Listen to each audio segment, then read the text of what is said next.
আসসালামু আলাইকুম। আপনি কি ২০২৬ সাতাশ বছরে রিটার্ন দেওয়ার প্রস্তুতি নিচ্ছেন, জমা দেওয়ার জন্য প্রস্তুতি নিচ্ছেন? তাহলে এই ভিডিওটি কিন্তু আপনার জন্য। আমরা আ ই-রিটার্ন সাবমিশন করার সময় আম অনেকে কিন্তু ভুল করি।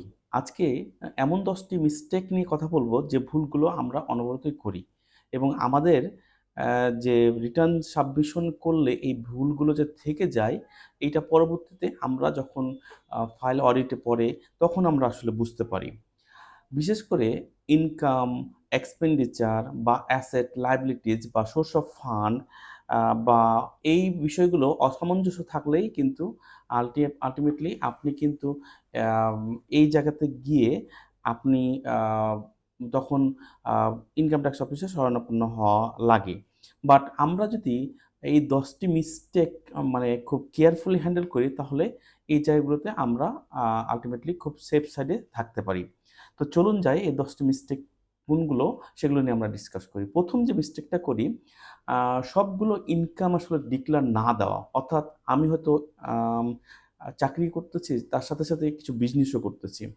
সো বিজনেস যে চাকরি করলে বা বিজনেস করলে আম আমি শুধু চাকরির যে সেলারিগুলো সেগুলো যে শুধুমাত্র ডিক্লেয়ার দিচ্ছি তাহলে কিন্তু আপনি আল্টিমেটলি এই জায়গাতেই আমরা ভুলটা করে থাকি। যেমন আমি যদি বিজনেস করে থাকি তাহলে বিজনেস ইনকামও দেখাবো, প্রফেশনাল ইনকামও দেখাবো, হাউস প্রপার্টি ইনকাম যে ৭ টি হেড আছে, ব্যাংক ইন্টারেস্ট, ফাইন্যান্সিয়াল আ ইনকাম যে অ্যাসেট ইনকাম বা ক্যাপিটাল গেইন এগুলো কিন্তু প্রত্যেকটাই হেডে আলাদা, আলাদাভাবে আমাদেরকে ইনকাম দেখানো প্রয়োজন। সেটা আমরা হয়তোবা অনেক সময় এভয়েড করে যাই এবং ইনকাম বাদ দিয়ে যে জায়গাগুলোতে আমরা কাজ করতে চাই, সেখানে প্রকৃতি যে ফাইন্যান্সিয়াল রিফ্লেকশনটা সেটা কিন্তু শো করে না। যার কারণেই এখানে কিন্তু আল্টিমেটলি আমরা গ্যাপ বা ইনফরমেশন আ গ্যাপটা তৈরি হয়। রিটার্ন তৈরির সময় একটা জিনিস মনে রাখবেন যে ট্যাক্স কমানো নয়, ১ম কাজ হলো আমাকে ইনফরমেশন সঠিকভাবে ইনপুট দিতে হবে। সো এটা হলো ১ম মিস্টেক যে আমরা সবগুলো ইনকাম ডিক্লেয়ার না দেওয়া। তারপরে ২য় যে ইস্যুটা থাকে সেটা আমি বলব যে ব্যাংক ইন্টারেস্ট বা টিডিএস এর তথ্য আসলে আম না মিলানো। অর্থাৎ আমি দেখা গেল যে এফডিআর এর হয়তো ইন্টারেস্ট পেয়েছি অথবা ব্যাংক ইন্টারেস্ট পেয়েছি। ব্যাংক আবার সেই ইন্টারেস্ট থেকে আ কিন্তু ট্যাক্স কেটে রাখে। আমি কি করলাম ওই ট্যাক্সটা রিবেট নেওয়ার জন্যই শুধুমাত্র আমি ট্যাক্স ক্লেম করলাম। বাট আল্টিমেটলি আমি কিন্তু ইন্টারেস্টটাকে ভালোভাবে প্রপার ওয়েতে শো করলাম না। তাহলে কিন্তু এটা মিসম্যাচ থেকেই যায়। অর্থাৎ আপনি তখন দেখা গেল যে একটা জায়গাতে গিয়ে এই ম্যাচটা না করার কারণে অনেক সময় আ প্রবলেম ক্রিয়েট হয়।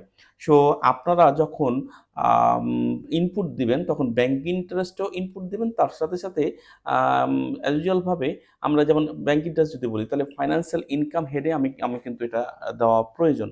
সো এইটা আমি দিতে পারি। আর ২ নম্বর হলো যে ব্যাংকে যখন টিডিএস ক্লেইম করব, টিডিএম এর সাথে ওই ব্যাংক নাম্বার, তারপরে টিডিএস অ্যামাউন্ট এই ইনফরমেশন গুলো প্রপার ওয়েতে দিব। ৩ নম্বর যে মিস্টেকটা আমরা করে থাকি যে আগের বছরের অ্যাসেট গুলো অনেকেই আমরা মানে অনেকে বলতে কি যে কিছু, কিছু ক্ষেত্রে দেখা যায় যে অ্যাসেট গুলো বাদ দিয়ে ফেলি। তো আগের অ্যাসেটের যে ওপেনিং ক্লোজিং ইস্যুগুলো থাকে সেগুলো কিন্তু আপনাকে ক্যারি ফরওয়ার্ড করতে হবে। সো আপনার যদি অ্যাসেট কোনো কারণবশত আপনি বিক্রি করে দেন সেটা আলাদা ইস্যু। সেটা তো আপনি বিক্রি করলে তো আপনার ক্যাশ ফ্লো শো করবে এবং আপনি যদি এখানে ক্যাপিটাল গেইন করেন তাহলে ক্যাপিটাল গেইনেও কিন্তু অবস্থানটা আসবে।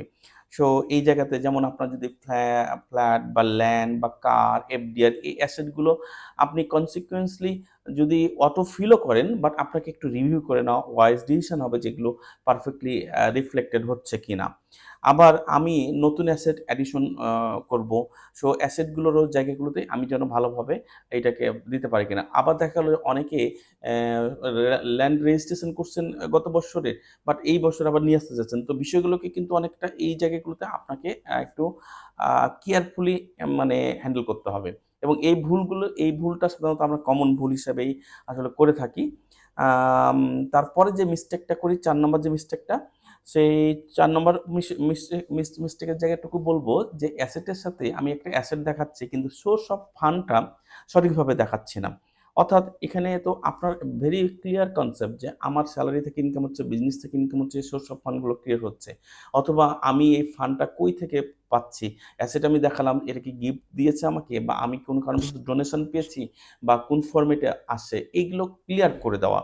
সো এই জায়গাতে গিয়ে যখন অ্যাসেটের ভ্যালুয়েশনটা করতে যাই আমরা, বা অ্যাসেটের ভ্যালুটা দিতে চাই, তখন স্বাভাবিক কারণে ফান্ড কমে যায়, ফান্ডটা কই থেকে আসলো, এই কোশ্চেনটা আপনাকে নিজেকে করুন, তাহলে আলটিমেটলি আপনি এই ভুলগুলো করার সুযোগটুকু থাকবে না।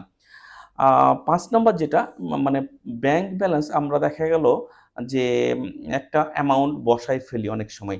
সো এখানে ব্যাংকের স্টেটমেন্টে ৩০শে জুনের যে স্টেটমেন্টটা, আপনি স্টেটমেন্টটা নিয়ে ব্যাংকে যতটুকু ব্যালেন্স আছে ততটুকুই আপনি দেখাবেন। এবং এর বাইরে দেখা গেল যে আমরা ব্যাংক স্টেটমেন্ট হয়তো না তুলেই ব্যালেন্সটা অটোমেটিক বসায় ফেলছি। তাহলে এটা কিন্তু রেকর্ডেড হচ্ছে। সো আপনার ব্যাংকের ব্যালেন্সের সাথে হয়তো নাও মিলতে পারে। তার পরবর্তীতে যখন ব্যাংকের ব্যালেন্সের সাথে মিলাবেন, তখন স্বাভাবিক কারণে এটা নাও মিলতে পারে। সো এই ভুলগুলো সাধারণত করে থাকি। ৬ নম্বর যেটা, যে অনেক সময় এটা আমরা দেখি যে ফান্ডে দেখালো হিসাব যখন মিলাতে পারতেছি না, তখন আমরা দেখা যায় যে আমার পার্সোনাল এক্সপেন্ডিচারগুলো অনেকটা কমায় ফেলি।